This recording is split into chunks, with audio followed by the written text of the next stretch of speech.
नमस्कार, मी भाग्यश्री जोईल आणि तुमची लाडकी कॉन्टेंट क्रिएटर आणि ॲक्टर।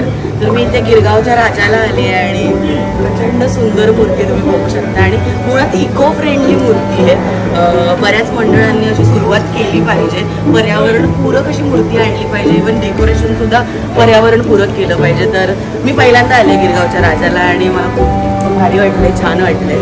माझ्याबरोबर हे सगळेजण पण आलेत।